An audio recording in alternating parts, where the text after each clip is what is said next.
to The Reset, where you will learn what a detox is, why it's important, and why spring is a great time to begin.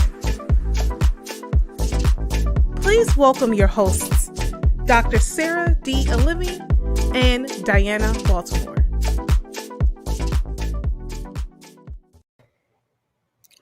Good evening, everyone, and welcome to The Reset. Detox this spring. It is a 3-day virtual video series on the importance of detoxification. I'm Dr. Sarah Alemi, owner and practitioner at Eastern Roots Wellness, and joining me this evening is the lovely Dianna Baltimore. Dianna, would you like to introduce yourself a little bit? Hi, yes, thank you so much, Dr. Sarah. Dianna Baltimore, and I am an integrated nutrition coach, a personal trainer, and an owner or a consultant with Arbonne International. I'm glad to be here. Thank you. And then, so let's go ahead and guys, let's break down what tonight's going to look like in addition to what some of the coming up nights are going to look like. As I mentioned earlier, it's a 3-day series. So today is night 1.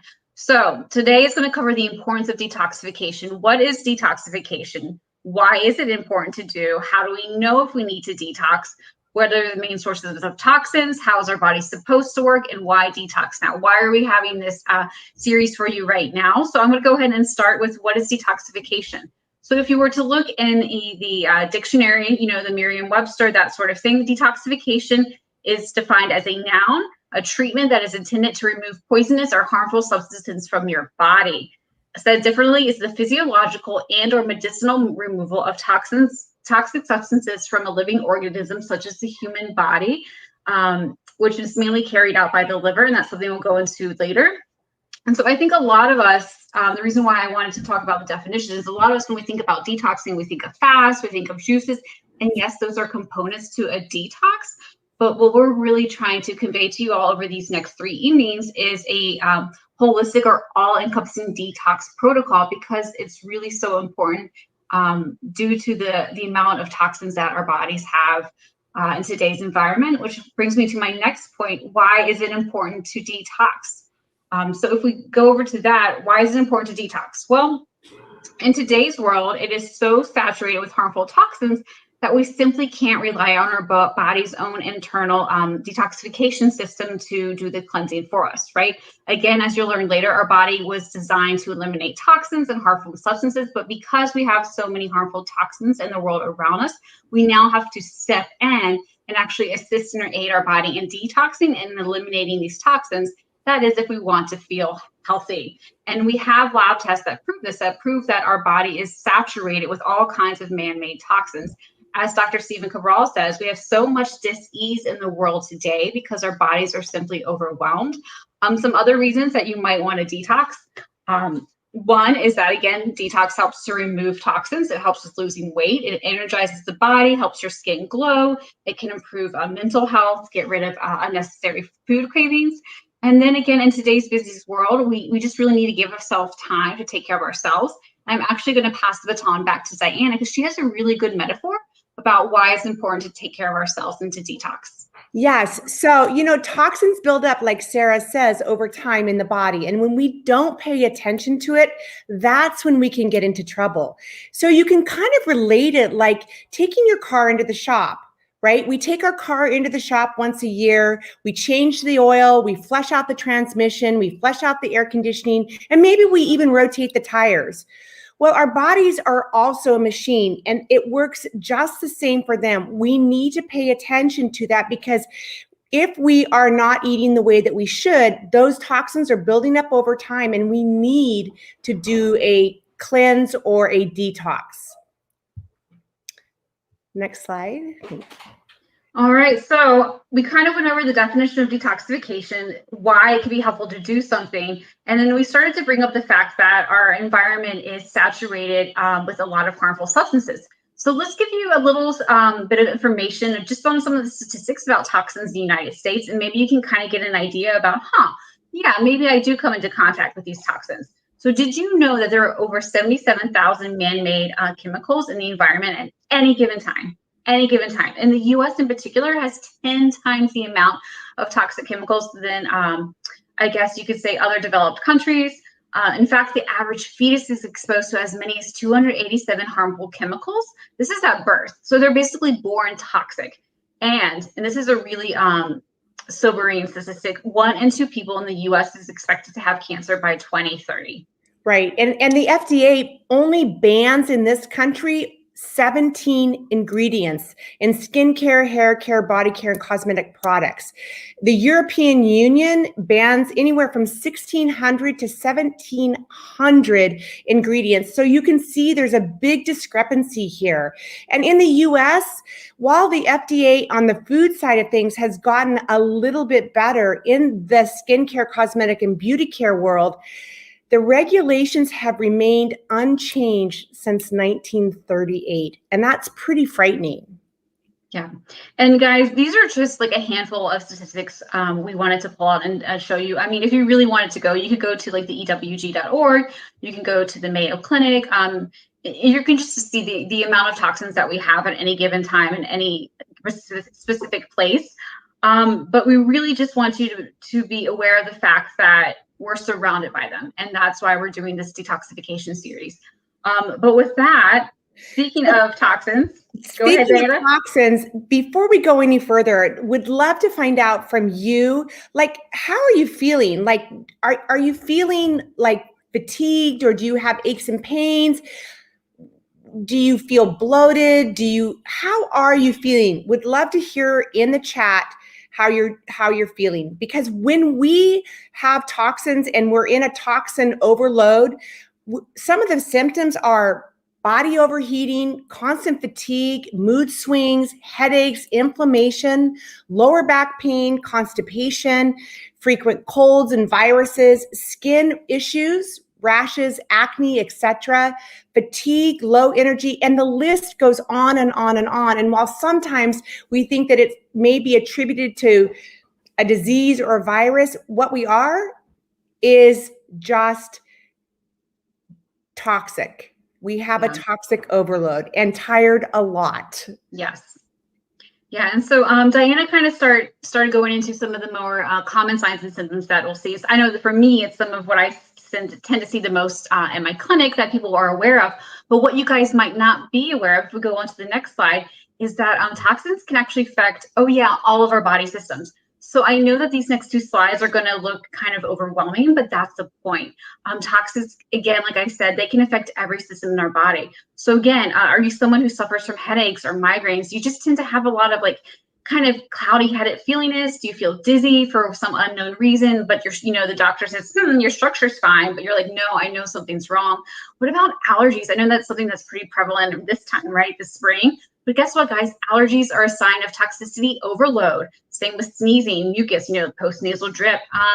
Think about sometimes too associated with allergies, right? Or just waking up in the morning, puffy eyes, baggy eyes, bags under the eyes, itchy eyes, those kind of crusty eyes, or the dark circles that some people say, oh, they're just genetics. Maybe, maybe not. Definitely the endocrine system or a hormone, fertility, that's a big one, unfortunately, that can be affected by toxics. Also, a lot of stuff with our hearing, our eyesight, even our mouth. And something you may not know is our gum health is extremely important to the rest of our body's health and immune system. Even if you look on the tongue, and for those of you who are acupuncture patients of mine, you'll know that I always ask to see your tongue. That's because your tongue shows us the state of your internal organ system. So if you notice it's got really red tip with dots, or it's scalloped or quivering, maybe you've got some toxins. Other things, your lymphatic system, if you've got issues going there, which we'll talk about later, issues with your respiratory, your chest, as well as issues with your weight, which I think is one of the reasons that many of you may be joining us tonight. You just, for some reason, you think you're eating right, you're exercising, you're moving, you're trying to sleep, but you're just not budging when it comes to the weight. Definitely signs and symptoms. And then if we continue on, we see that there's even more signs and symptoms. Like Dianna was saying, you got the low back pain, but just kind of achiness in the joints all over the place. Skin issues. People definitely who have chronic skin issues, this is a sign that the body is trying to detox, but it can't do it efficiently on its own. Someone who's definitely really easy to get sick, right? Maybe someone who has sleep issues, someone who has energy issues, someone who has, and this is the big one too, Dianna kind of mentioned, issues with their abdominal system, their digestive system, right? And again, some mental emotional issues are also affected by toxic overload. And again, it's usually not toxic overload all at once, but accumulation. And then, so if you've checked off a couple of these are things that you experience on a weekly basis. Yeah, you might want to pay attention to this series. But with that, we're going to kind of get into what are the main sources of toxins, right? We've got statistics. We know why we should detox. We know some of the signs and symptoms when we do have a lot of toxics in us. So where do they come from, right? So we can then tell you how to best avoid them. So these are the top 10 sources of toxins. I'm going to kind of start off with heavy metals. So heavy metals are actually one of the most overlooked causes of disease, neurological diseases and disorders, and reproductive problems. So basically they can wreak havoc at a cellular level. And so basically every part of the body. So if we're to take a look at heavy metals in particular, by going to the next slide, we see that there's a couple of main ones.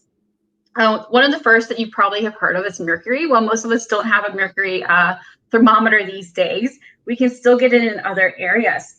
Guess what, guys? I'm not sure if you know this, but contact lens solutions, nasal sprays, prescription drugs, vaccines, flu shots, fungicides, pesticides, fertilizers, silver cavity fillings, as well as from industrial smokestacks, which go into the soil, into the water, which guess what, our food comes and grows from. Those are all sources of mercury. I think some of you have probably known about like mercury poisoning in fish.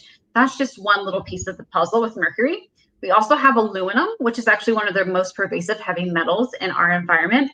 It can easily cause toxic overload, particularly to the nervous system. So diseases like multiple sclerosis, ALS disease, genetic replication disruptions, Parkinson's, Alzheimer's, memory loss, and even dementia can come from aluminum overload. Some commonly found places, pots and pans, right? Also deodorants, cosmetics, which Dianna will get into later, antacids, cans, vaccines, dental work, again, cookware, which I've already said, and even our tap water, which we'll go to. And then we have cadmium. Cadmium is awesome. It can cause all kinds of cancers, kidney disease, neurological issues, high blood pressure, clogging up of the arteries, and reproductive defects. It can also displace beneficial minerals like zinc in particular, which is really great for our immune system. So it can wreak havoc with our body's absorption. And it's found predominantly in our soil. So basically the food we eat that's grown in our soil can have a lot of cadmium in it. We also have lead. And I know lead, we're like, oh, well, most of our houses these days, they don't have lead in them. It's really the houses built before 1978 with the paint chips or lead dust particles. Yes, but specialty paint, toys, ammunition, groundwater, batteries, party crafts, construction, mineral, and even some cosmetics, they all have lead in them still. It's not gone. It's still around us. And as we know, one of the reasons they don't make lead paint anymore is because it can cause some serious birth defects, seizures, and learning disabilities. Finally, we have arsenic, poison. And even though it's naturally occurring, like some of these other ones, it definitely needs to be avoided. And again, this can come out from our food and water sources. It's a huge toxin that's found in smoke. And unfortunately, it's found in a lot of children's parks and playgrounds as well. And finally, we have bromines. These are typically found in pools, water, medicines, and common processed foods. They're even found in like everyday items, like our furniture, like our curtains, maybe chair coverings, sofas, those sorts of things. And fun fact, it's even added to bread sometimes to help the yeast rise. Why is it important to avoid bromines? Well, I guess actually, not even over time, when you have a short-term exposure, you can get some skin issues like eyes, throat, and skin irritation. But over time, you're going to have a lot of thyroid issues. Think of like hypothyroidism, Hashimoto's, but also people get these premature aging looks called cherry angiomas. They have these like little ruptured blood vessels or little red dots on their skin. They think, oh, that's just a common sign of aging. No, it's not. That's a common sign of bromine poisoning. So with that, I know it was a lot, but I'm going to turn it back over to Dianna, who's going to talk about synthetic foods. So synthetic foods, yes. So GMOs, let's talk about them first. Genetically modified organisms, right, are living organisms whose genetic material has been modified artificially. It's manipulated in a laboratory through genetic engineering. Most GMOs have been engineered to withstand the direct application of herbicides, and that's the problem, the direct application of herbicides. And most GMOs are found packaged food. They contain ingredients from the corn, the soy, the canola, and the sugar beets, all genetically modified. A vast majority of the crops grown in North America are genetically modified. Animal feed, so animal feed has genetically modified ingredients in it. In fact, 80% of the crops worldwide have been engineered for herbicide tolerance, i.e. Roundup.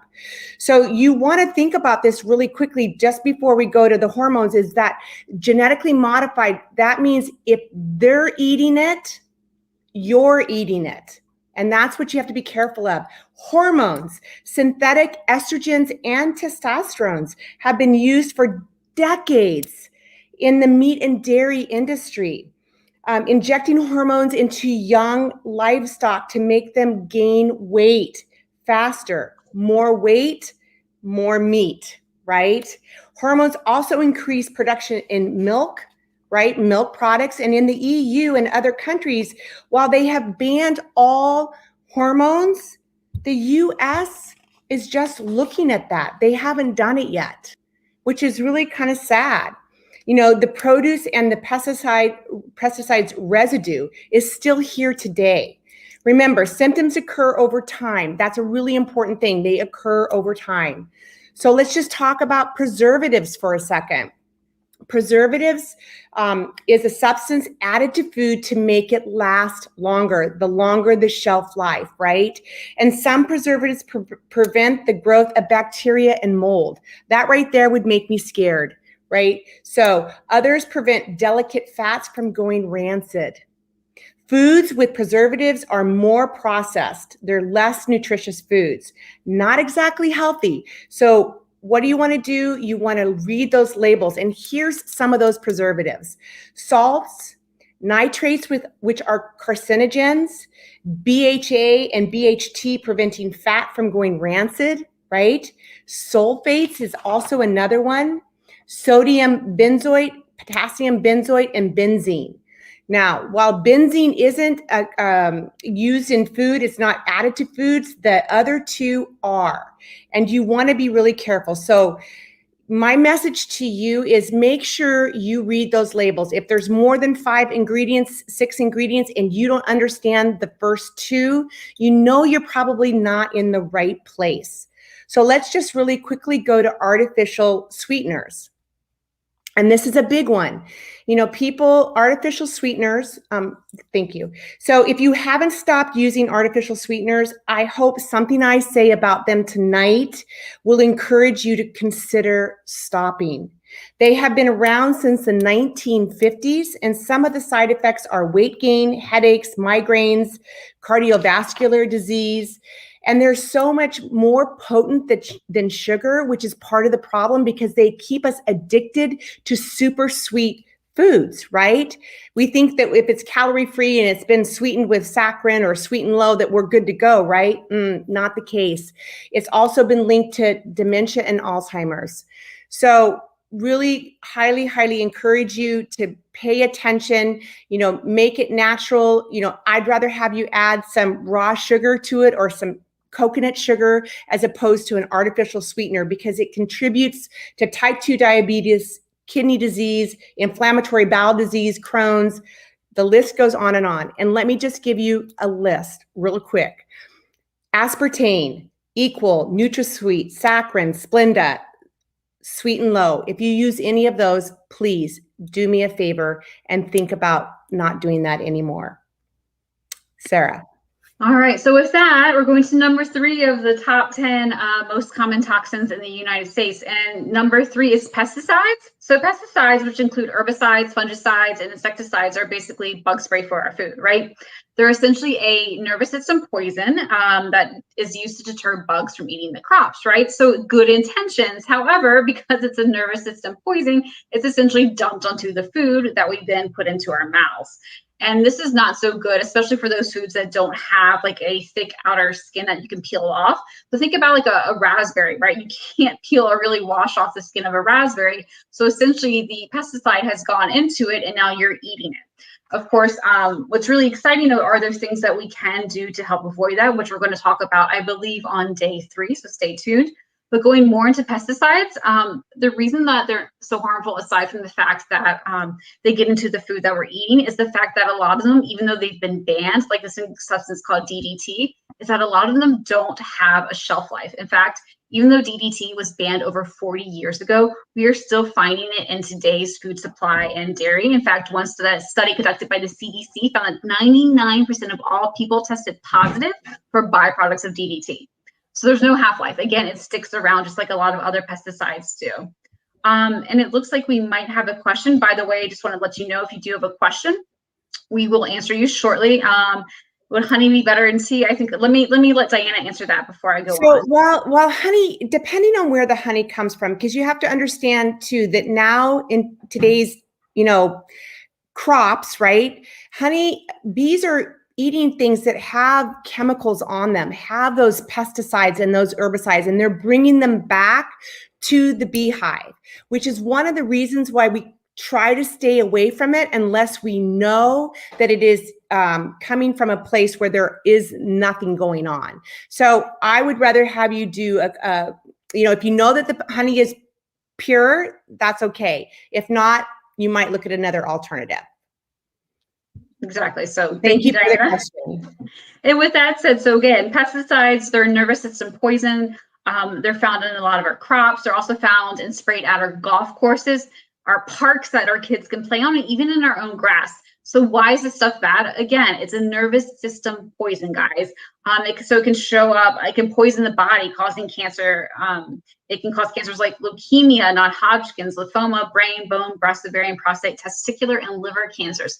Whew, that's a lot of cancers that could be prevented, right? And not only can it cause cancer, but because we're eating it and putting it into our digestive system, it can destroy our microbiome. And as I will tell you guys later, that's not good.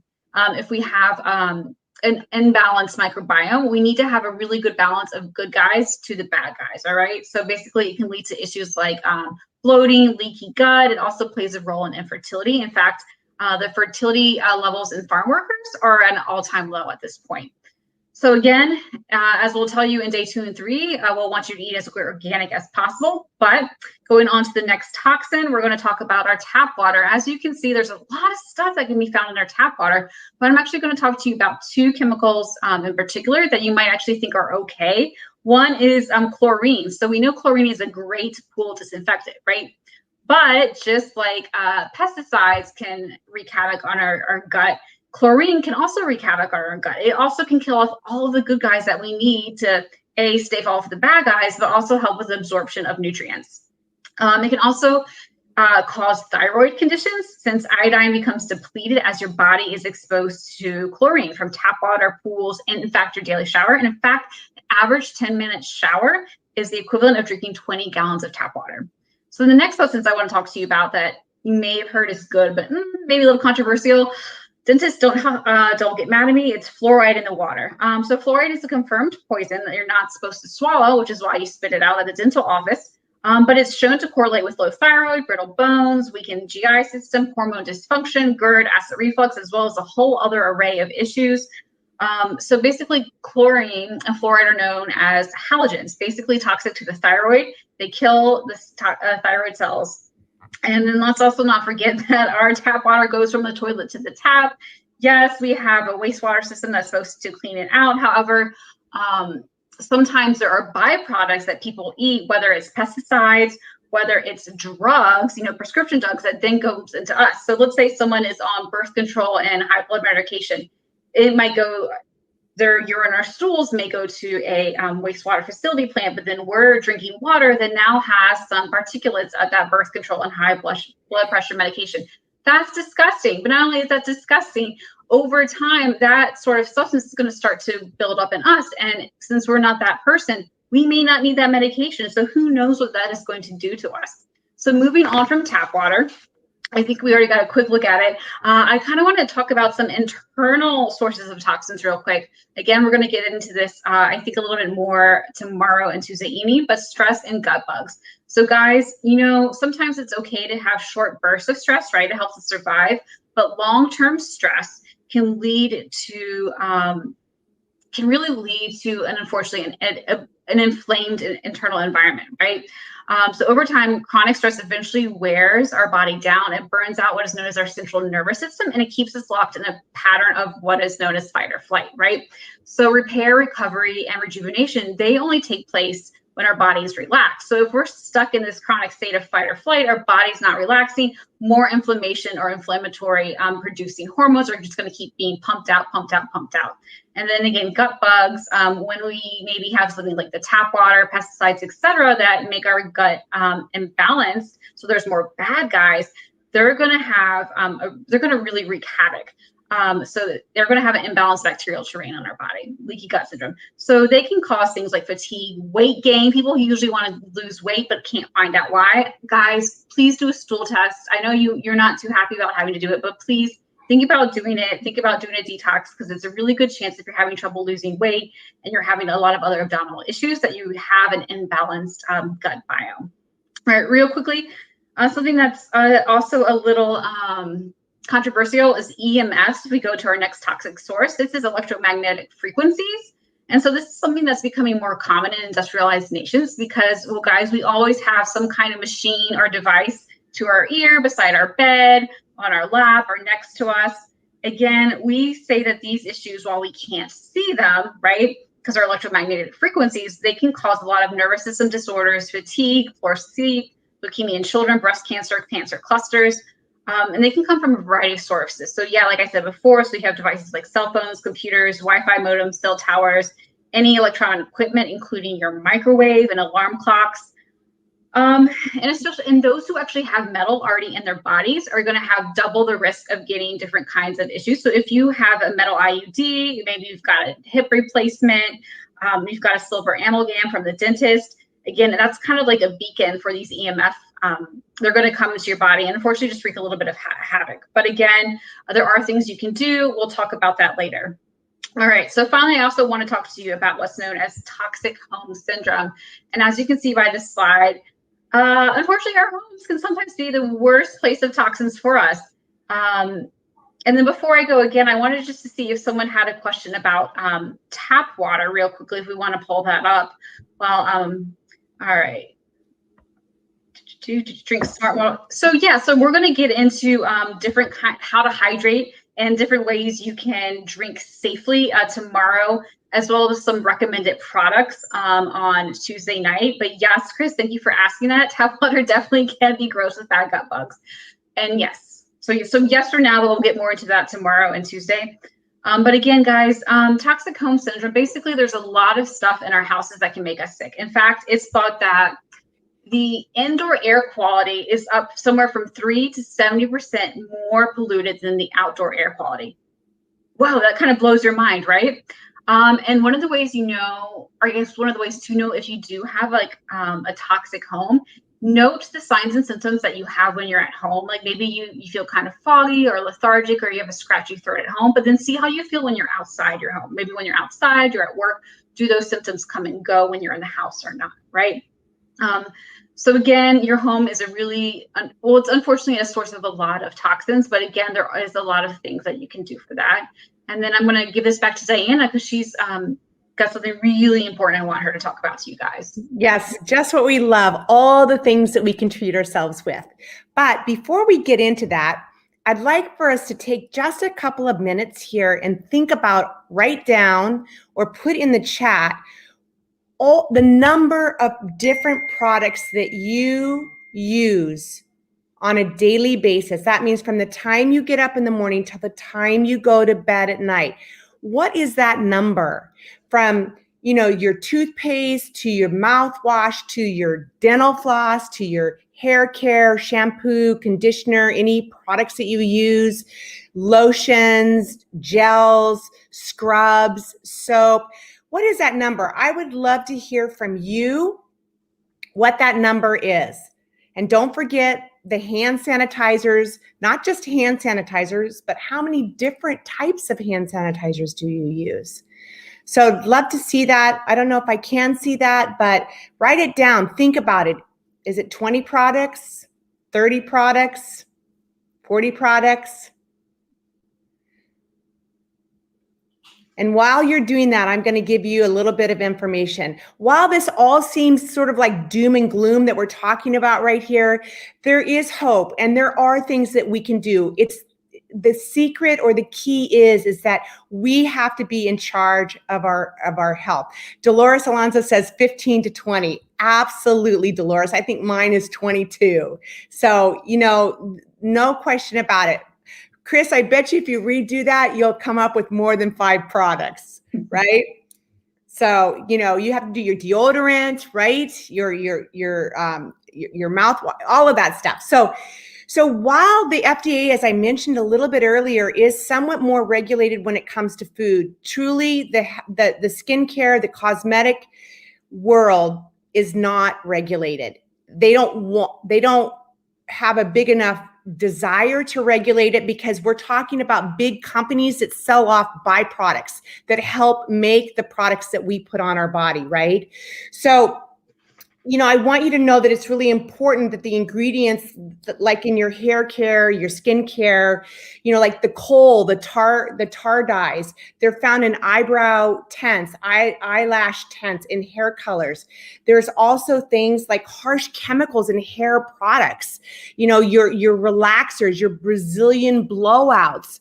All of these things have ingredients, chemicals in them that you do not want to have. So I highly recommend that you ask your hairdresser, what's in that product? What are you using? There are some natural alternatives, but you want to make sure that they're safe for you, because when you're putting them on your skin, it is actually penetrating. And I'll tell you how fast that happens in a few minutes. But let's talk about parabens. They're also in products like shampoo, shaving cream, and moisturizer and makeup. The problem with the parabens is that they cause infertility. They also they disrupt your hormones, and they're not good. They also is a risk of cancer with it. Sulfate. So sulfate-free, paraben-free, your shampoos, you want to have shampoos that don't lather up because they have parabens and sulfates in them. Sulfates, why they don't cause, serious life-threatening diseases, skin rashes, skin irritations are definitely part of what they cause. Asbestos. We got rid of asbestos a long time ago in the housing industry because it was airborne, right? So it caused cancer and there were huge lawsuits. But do you know that asbestos is used today in the cosmetic industry? It's crazy. It's just, it blows my mind. Phthalates. Phthalates are used in cosmetics and in fragrances. They're plasticizers, and they can have a serious negative effect on our reproductive system. Our infertility rates, have really skyrocketed in the last 10, 15, 20 years. Also, the phthalates are used in nail polish, perfumes, lotions, shampoos, aftershave, not to mention the things that we use like food packaging, right? So you just want to remember that you've got to read those labels in your skincare products. And I'll just tell you one other simple, this is a note to file, the talcum. Remember the Johnson & Johnson baby powder? Well, they used talcum in there and they fought for years and they denied it. Johnson & Johnson denied the use of talcum. But we know today that that is not true. And the last one I want to leave you with is bacterial soap. Pay attention, make it simple, know what you're putting on your body, right? So read. All right, next one. All right, guys. So finally rounding out the top 10 sources of toxins in the U.S. And guys, I promise you we will go over how to avoid everything we've talked about tonight, tomorrow and Tuesday. So don't worry. Again, yes, this is doom and gloom tonight, but it's just to get you acquainted with this really powerful information, okay? So I promise stay tuned and you will learn how to avoid these moving forward and how to get rid of anything you've already got out. So finally, pharmaceuticals. So why are these bad? So the intention of drugs is great, right? And there's some really life-saving drugs out there. However, the average individual hardly needs any prescription medication, to be quite honest. And this is because whenever you take a prescription, you're causing some other side effect inside of your body because you're taking in this external man-made chemical, right? So often the long-term consequences of using drugs are far worse than the condition which they were originally prescribed for. A good example of this are antacids and other proton pump inhibitors such as Prilosec. So often people will take a Prilosec because they have some kind of bloating or reflux, and their doctor or someone would be like, yeah, just go grab something over the counter, right? Unfortunately, Prilosec is one of many other pharmaceuticals that are much like a Band-Aid. They're just going to mask the symptom. They're not actually going to get it any better. And in fact, the symptom or the root cause of what's ever going on is just going to continue to fester under the surface. And unfortunately, some people, like those who are on Prilosec, they'll often start them and they'll keep taking them long-term use.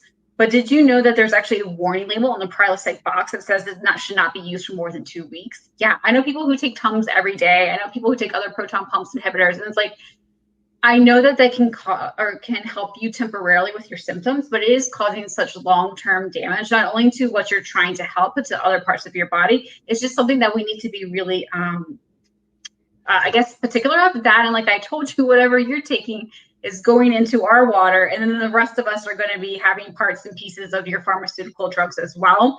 And then just another example real quick. This is something I know, again, maybe a little controversial, but statins. Remember, there's been a lot of recall of certain statins in the past couple of years, just because while they're supposed to help heart-related issues, they're actually causing more heart-related issues than they're solving. Yeah, isn't that crazy? They're causing what they're supposedly supposed to help.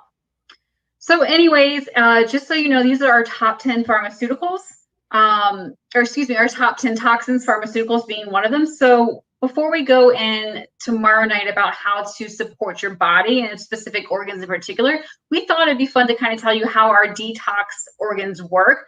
Our body is designed to detoxify and eliminate, and in an ideal world, it can do that just fine and dandy. However, as you just now learned, we are completely saturated with toxins. So many of us have these signs and symptoms that we just went through that we need assistance. We need to step in and do something. But again, first, let's go over how our detox system, our detox organs work. And we're going to start with the respiratory system. So Dianna, do you want to kick us? Yeah, absolutely. So, our body is a perfect machine. It is truly a perfect, and it works with 100% precision until it doesn't. So how does the respiratory system work? Well, as you breathe, right, air goes through various filters in your nose and in your lungs before it is absorbed into the body. And toxins like cigarette smoke, smog, indoor air, solid fuel, traffic smog, exposure to ultrafine particles, they go directly into the lungs. So when we have an overload of toxins, when we don't take care of ourselves, it causes problems, right? It gets lodged in our lungs. It causes our air not to be so clean. Links to autism, to Alzheimer's, lung cancer, and cardiovascular diseases occur because these toxins, we are inhaling them. We have a system. That system works through its filters that I just described to you, but over time, there is a buildup of that. So we want to keep it as clean as possible. Next one is the digestive system. So when we eat, it starts with our mouth. And I love this because when I eat bad, my gums tell me immediately after the first meal of eating things I shouldn't eat, I start to feel them kind of having sores in my mouth. Those sores are a good indication that you probably ate something that you shouldn't have eaten. So have you had any sores lately? Think about it. So when we eat, it involves this incredible complex, system of breaking down the food the moment it enters our mouth with the saliva. And the saliva then turns into those digestive enzymes, right, to help break down that food. It goes down, we swallow into the esophagus and then into the stomach. And the acidity of the stomach is battery acid, which is why Sarah told you just a few minutes ago that Tums, which is alkaline, that means it's a neutralizer, is not a good thing because it's playing havoc with the acidity of your stomach. And there's a whole other topic about how that happens. So into the stomach, toxins increase, inflammation. So when we're just, bombarding our system, we can't get it out, and we have issues in our gut. All right, so after the digestive system, our body, our detox system then moves on to the liver. So the liver has a really important role in digestion, metabolism, detoxification, coagulation, and immune modulation. The liver detoxifies by changing the chemical nature of many toxins. It is the major detoxification organ. You're going to hear us talk about the liver a little bit later tonight, but as well as the next 2 nights as well. So how does it detox? Here are a couple of different ways. It inactivates and removes toxic substances that have been ingested, such as the food additives, the minerals, medications, excess hormones, etc., like those we've already talked about.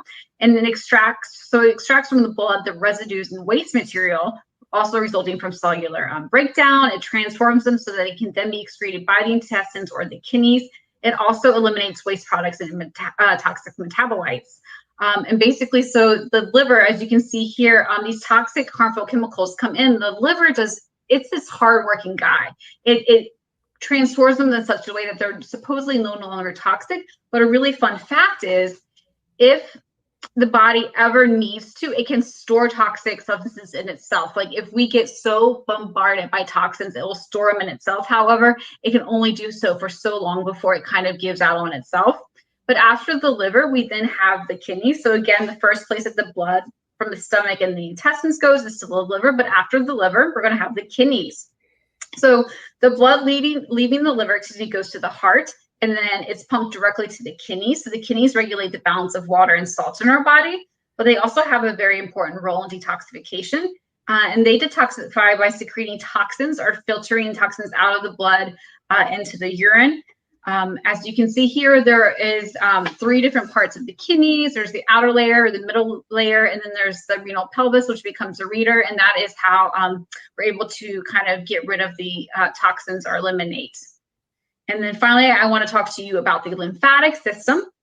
So the lymphatic system, again, plays a crucial role in detoxification as well as our immune defense.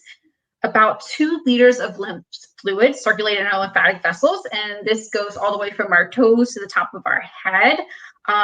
This fluid is continually pumping through our body. It's surrounding each of our cells. So how do they detox? Well, the tasks are manifold. So again, they're aimed at the defense of the body and purification of the body, fluids to maintain proper functioning. And basically, the lymphatic system has what are known as lymphatic glands. I don't know if ever of you have been sick, and sometimes if you go and kind of feel just right on the side of your neck behind your jawbone, there's these two little wobbly bits that can feel like marbles or like little kidney beans. When these are swollen, your body's trying to either fight something off or it's really working really hard to detox. So again, lymphatic glands are stations where infectious agents are filtered, and lymphocytes, well, white blood cells, which we kind of call the police because they round up all the bad guys, are produced. And then what's really cool is that the lymphatic system, it has relationships with other parts of the body, like the spleen and the thymus, that sort of thing. So it really is able to kind of connect the dots and help the rest of the organs we've already talked about get rid of the bad guys. But of course, that is not the final body organ that can help us with the detox. So take a look at your hands, your arms, and your legs. Your skin is your largest organ. The average adult carries around about 8 pounds of skin. So I guess when you're weighing yourself, you can just take off 8 pounds because that's your skin, right? And it's about 22 square feet of surface area. 22 square feet, that's quite a bit, right? So there are 3 layers of skin. The first layer is the epidermis, and it's the visible layer on the outside of our bodies. It's the first line of defense. It protects us from the microbes and the elements, and it provides a waterproof barrier, okay? The layer is also where we hold a melatonin, which develops our pigment. The second layer is the dermis, and this is a layer of tough connective tissue. It also holds our hair follicles and our sweat glands. And finally, there's the subcutaneous layer that is made up of fat and connective tissue. Our skin is with us 24/7. It never takes a vacation. or time off for that matter. We live in our skin, and it's constantly accommodating our ebb and flow of our bodies and the changes that it makes, right? So we want to pay attention. It's sort of like a garden, we need to fertilize it, right? Because it absorbs what we put in it. So we want to make sure that we put good stuff, right? Good stuff in it. About 60% actually of that good stuff that we put on our bodies is absorbed into our bodies, directly into the bloodstream. And this is where it's different from all of the other systems that we've talked about. It doesn't have a filter. I mean, it goes through the layers of skin, but then it goes directly into the bloodstream. And that happens in about 24 to 26 seconds of you putting something on your skin.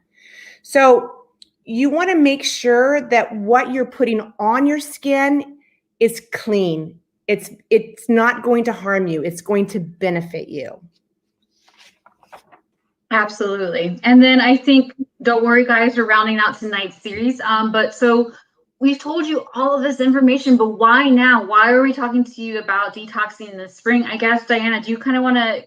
Yeah, absolutely. So, we start in October. I like to say, October for some people, it's their favorite time. I know for me, it's my favorite time of year, but it starts with Halloween, right? That Halloween candy, that goodness, those things that a little bit for your Halloween trick-or-treater, a little bit for you, maybe. Yeah. Then we get into Thanksgiving, and we get into all of the rich desserts and the parties and the festivities. And then we get into the holidays, right? And we continue on in that vein, just kind of merry. We're all merry, right? And things it's dark outside. Nobody really sees you. You're covered up in your clothes. And January rolls around and you're kind of going, what happened the last 3 months? I'm not recognizing myself in the mirror. So spring is coming, right? And so we're looking at a new year. We're looking at wanting to get back to where we were, right? So it's a good time for us to awaken, coming out of hibernation, to be able to detox from our previous winter. And that's why springtime is a great time to detox for us. Absolutely. And you know what's so funny, guys, is that someone who comes from a Chinese medical background, it's amazing how some of these same thoughts kind of transcend cultures and history, because traditionally in Chinese medicine and Ayurvedic medicine, spring is viewed as the time for detox, as a time for renewal, right? The body is, like Dianna said, coming out of hibernation mode from winter. We're ready to shed some layers. Like, we're literally ready to shed some layers.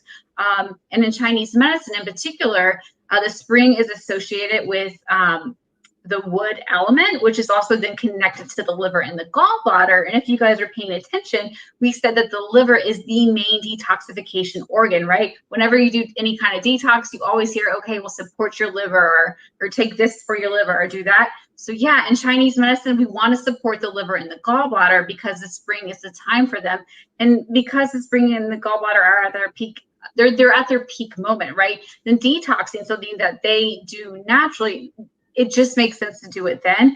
And another fun fact, in Chinese medicine, the spring is also associated with the color green.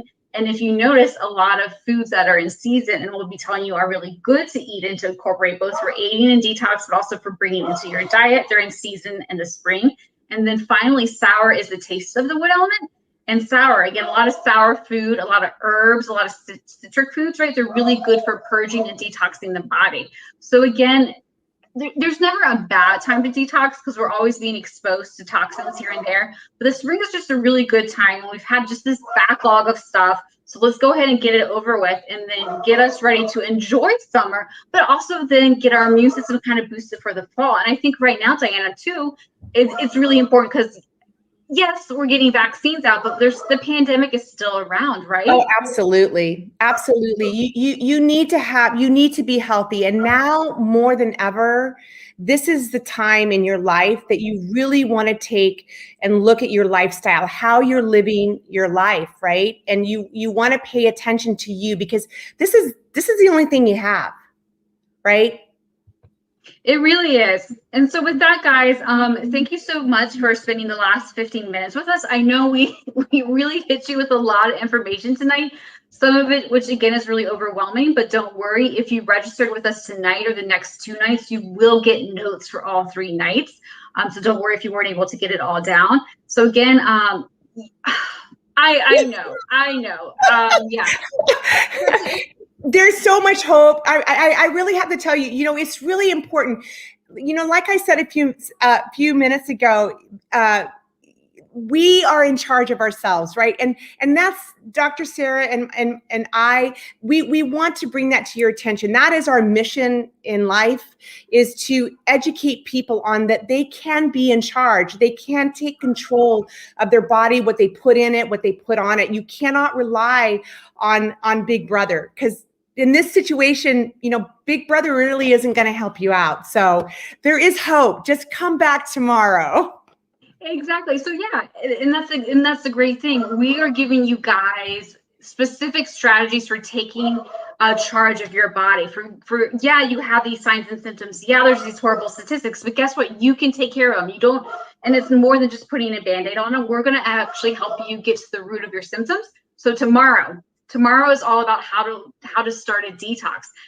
And that's going to be done by you're going to stop the intake of new toxins, and then 2, you're going to support your body in eliminating the toxins you already have. But before we send you off, hopefully to get you all in a more enlightened mood, we actually have a winner for tonight. So basically, again, like I mentioned in our advertising, our marketing, anyone who registered is eligible to win. So Dianna, would you like to tell them about our lucky prize for tonight? Yes, and because this is Detox this Spring, there is no better way to do it than with a detox tea. So the winner tonight gets a box of detox tea, and this has 9 botanical herbs, which Sarah is going to talk about tomorrow night, how important it is for the detoxification process. So the winner is a box of detox herbal tea. All right, so let's see if we can't bring up our wheel of participants. Okay, here we go. And don't worry, guys, after our series are done, we'll be getting in touch. Okay, looks like we have a winner. Mary Posiak, you are the winner of an Arbonne herbal detox tea blend. This is fantastic. It really will help aid and support you on your detox journey. And like Dianna said, tomorrow when we talk about getting rid of toxins by eliminating new ones and just eliminating in general, I am going to talk about some herbs that are prevalent in both Western medicine and Eastern medicine that help with the detox process. So with that, guys, any closing sentiments, Dianna, before we send them off? No, I just am really grateful to be here, to be able to share with all of you our, you know, feelings and philosophies on how we want you to live your life and how we try to live our lives. So thank you so much for being here and signing up. And if you found this of value, please invite anybody tomorrow. We'll do a short recap from tonight going into the start of tomorrow. So please join us tomorrow. So thank you. Yeah, thank you so much. And we look forward to seeing you all at 7 o'clock tomorrow, everyone.